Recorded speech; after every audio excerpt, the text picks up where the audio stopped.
Hello, everyone. Back again for more of my Bible read through. I'm not gonna lie, today I really did not want to do this, but again, this video series is me holding myself accountable. I said I was gonna do this, so I'm gonna continue to do this. Today we're gonna start on chapter 19 of Genesis. It's called Sodom and Gomorrah Destroyed, and we'll go into chapter 20, which is called Abraham and Abimelech or Abimelech. I don't know how to pronounce it. We'll see. Without further ado, let's go ahead and get started. Chapter 19, Sodom and Gomorrah destroyed. And this is a pretty famous story, so I'm kind of familiar with it. Let's go ahead.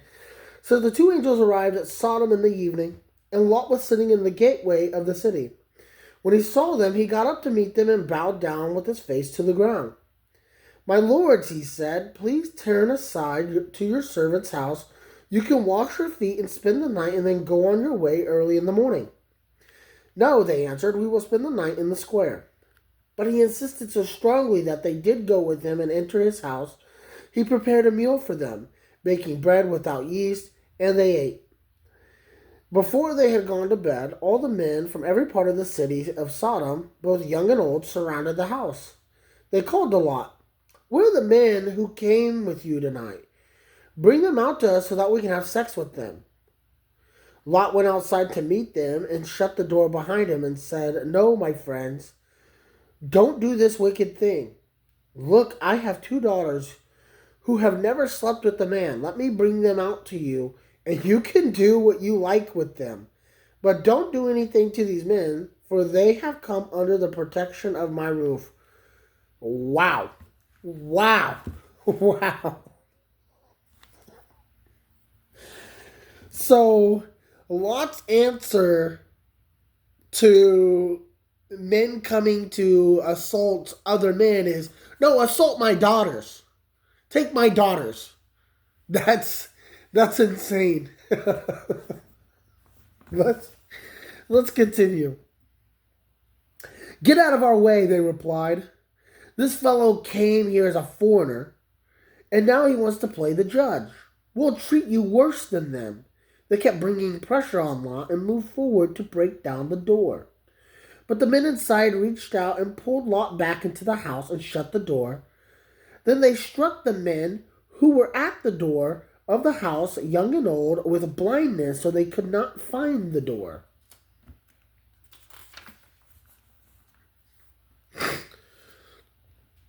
Says, the two men said to Lot, "Do you have anyone else here, sons-in-laws, sons or daughters, or anyone else in the city who belongs to you?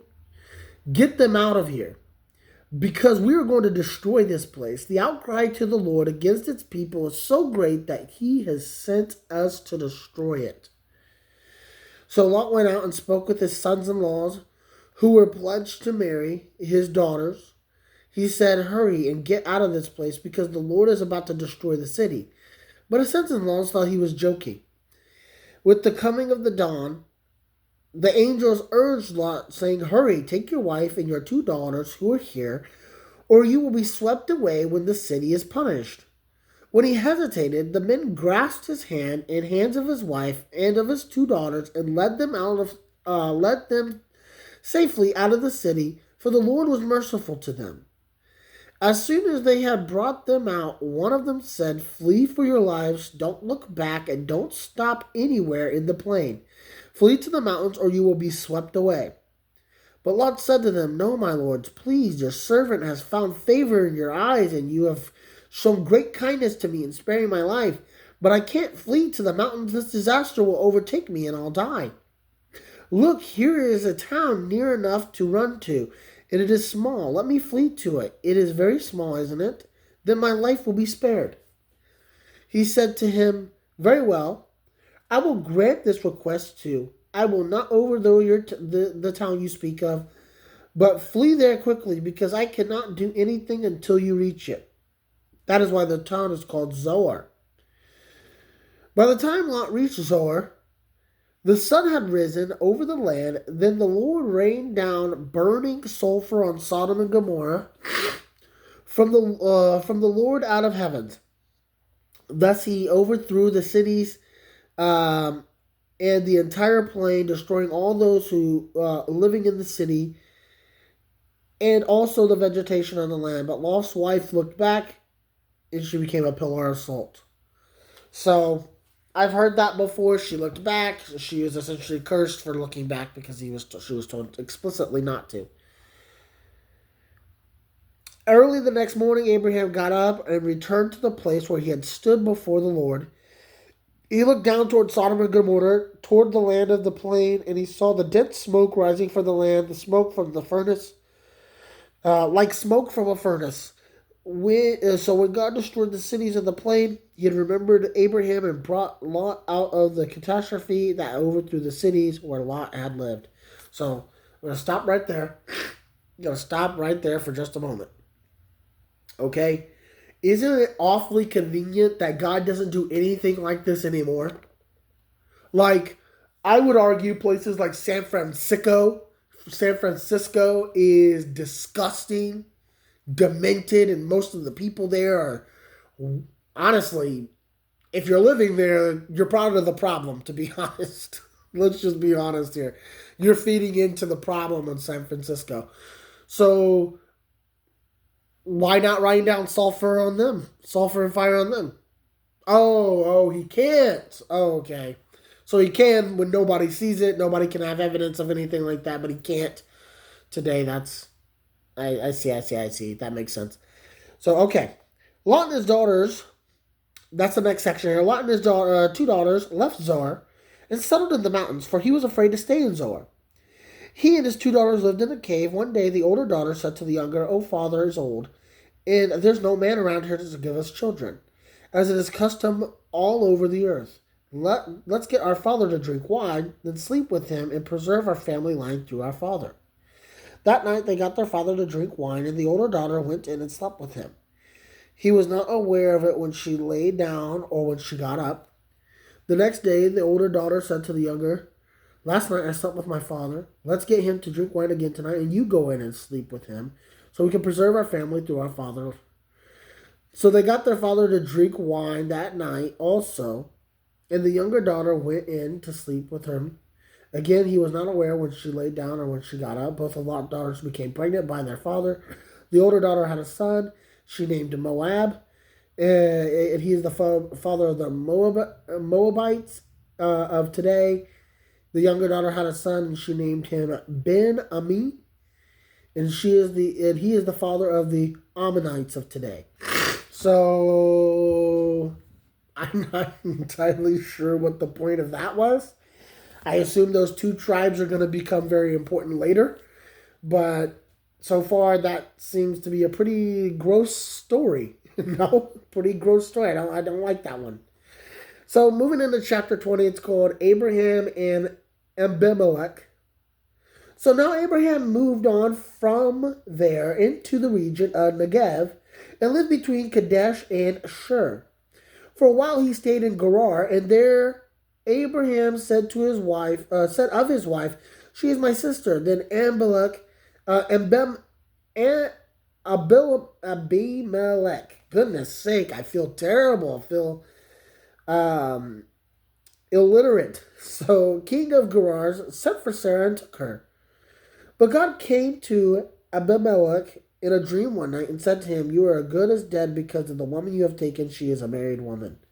Now, why is he saying that? Why is he going to there and saying that, "Oh, this is my sister"? She's 90-something. She probably isn't that desirable anymore, but apparently she is. This king has nothing better to do than capture 90-year-old women. But okay. Now, Abimelech had not gone near her, so he said, "Lord, will you destroy an innocent nation? Did he not say to me, 'She is my sister'? And didn't she also say, 'He is my mother'? I have not done this with a clear conscience and clean hands." Then God said to him in a dream, "Yes, I know. No, I have done this with a clear conscience and clean hands. Yes, I know you did this with a clear conscience, and so I have kept you from sinning against me.